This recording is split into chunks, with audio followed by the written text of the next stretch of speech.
आपण दोन अजून निर्णय याच्यात घेतले आहेत की जे काही इन्फ्रास्ट्रक्चरचं नुकसान झालंय ग्रामीण भागामध्ये त्याकरता 10,000 कोटी रुपये इन्फ्रास्ट्रक्चरच्या नुकसानीकरता आपण उपलब्ध करून देणार आहोत. डीपीसी मध्येही 5% अशा प्रकारे पूरग्रस्त भागातल्या कामाकरता आपण जवळपास 1,500 कोटी रुपये हे आपण उपलब्ध करून दिलेले आहेत. एक मागणी सातत्याने यायची, ओला दुष्काळ जाहीर करा, ओला दुष्काळ जाहीर करा. त्या संदर्भात आम्ही जी घोषणा केली होती त्यानुसार टंचाई म्हणजे ज्याला आपण बोली भाषेत दुष्काळ म्हणतो किंवा अवर्षण असतं त्या वेळच्या ज्या काही उपाययोजना आहेत त्या सगळ्या उपाययोजना याला ओला दुष्काळ किंवा ओल्या टंचाईचा काळ समजून त्या सगळ्या उपाययोजना आपण त्या ठिकाणी करणार आहोत, ज्यामध्ये जमीन महसुलात सूट असेल, कर्जाचं पुनर्गठन असेल, शेतीशी निगडीत कर्जाच्या वसुली स्थगिती असेल, कृषी पंपाचा चालू वीज तर बिल तर आता लागतच नाही त्यामुळे तो विषय संपलाय, वीज बिल आम्ही वसूलच करत नाही. शालेय व महाविद्यालयीन विद्यार्थ्यांना परीक्षा शुल्कात माफी हे देखील करण्यात येणार आहे आणि रोयो अंतर्गतच्या कामाच्या निकषात ज्या काही सुधारणा करायच्या त्या आपण करणार आहोत.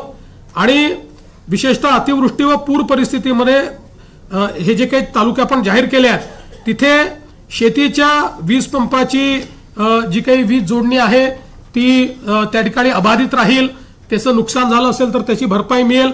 अशा सगळ्या गोष्टी ज्या आपण दुष्काळाच्या म्हणजे टंचाईच्या काळात करतो त्या सगळ्या गोष्टी आता देखील आपण या ठिकाणी लागू केलेल्या आहेत. आता मी याच्याकडे बघतो की आपण शेतकऱ्यांना जी थेट मदत करणार आहोत, म्हणजे ही आधीची सगळी मदत शेतकऱ्यांनाच आहे, पण क्रॉप कम्पेन्सेशन, तर क्रॉप कम्पेन्सेशनच्या संदर्भात आपल्याला कल्पना आहे की या ठिकाणी साधारणपणे एनडीआरएफच्या नियमाप्रमाणे 8,500 रुपये आपण या ठिकाणी कोरडवाहूला देतो, हंगामी बागायतीला 17,000 रुपये हेक्टर देतो आणि बागायतीला आपण 22,500 रुपये हेक्टर देतो. त्याप्रमाणे जवळपास या ठिकाणी आपण 65 लाख हेक्टर करता 6,175 कोटी रुपये देण्याचा निर्णय केलेला आहे. ते पैसे आपण देणार आहोत. आणि याच्या व्यतिरिक्त आपण हा निर्णय केलेला आहे की आता आमच्या शेतकऱ्याला किमान रबीचं पीक घेता आलं पाहिजे, त्याकरता बियाणं असतील किंवा इतर गोष्टींकरता आपण प्रति हेक्टरी अतिरिक्त 10,000 रुपये देण्याचा निर्णय केलेला आहे. त्यामुळे याकरता देखील 6,500 कोटी रुपये आपल्याला लागणार आहेत. म्हणजे आता जर आपण विचार केला तर जो कोरडवाहूचा आमचा शेतकरी आहे यांना हेक्टरी 18,500 रुपये मिळतील. जो आमचा हंगामी बागायती शेतकरी आहे त्याला 27,000 रुपये हेक्टरी मिळतील आणि जो आमचा बागायती शेतकरी आहे त्याला 32,500 रुपये हे हेक्टरी देण्याचा निर्णय केला. याच्या व्यतिरिक्त जवळपास 45 लाख आपले शेतकरी जे आहेत यांचा विमा आपण उतरवलेला आहे.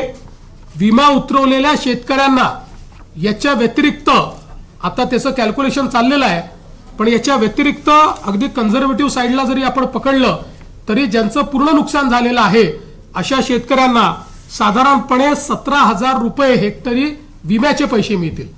त्यामुळे आपण जर बघितलं तर ज्यांनी विमा उतरवलेला आहे अशा शेतकऱ्यांना साधारणपणे त्यातले जे कोरडवाहूचे शेतकरी आहेत त्यांनाही 35,000 पर्यंत मिळतील आणि जे बागायती आहेत त्यांना तर 50,000 प्रति हेक्टरच्या वर एकंदरीत पैसे जे आहेत ते या ठिकाणी प्राप्त होणार आहेत. आणि साधारणपणे आपण जर एकूण राज्य सरकारने या ठिकाणी जो काही आता याच्यावर नियतव्यय दिलेला आहे त्याचा एकत्रित अंदाज बांधला. आम्ही याच्यामध्ये साधारणपणे इन्शुरन्सचे पैसे जे आहेत ते 5,000 कोटीच पकडले आहेत, पण आमचा अंदाज आहे 7,500 ते 10,000 कोटी रुपये आम्हाला त्यातनं मिळतील. पण कन्झर्वेटिव्ह अंदाज आम्ही पकडला कारण त्या संदर्भात अजून क्लेम जाणे आणि ती सगळी प्रोसेस होणे आहे. पण हा जरी आपण पकडला कन्झर्वेटिव्ह अंदाज तरी एकूण राज्य सरकारच्या वतीनं 31,628 कोटी रुपयांचं पॅकेज हे आपण या ठिकाणी देतो आहोत की ज्या माध्यमातून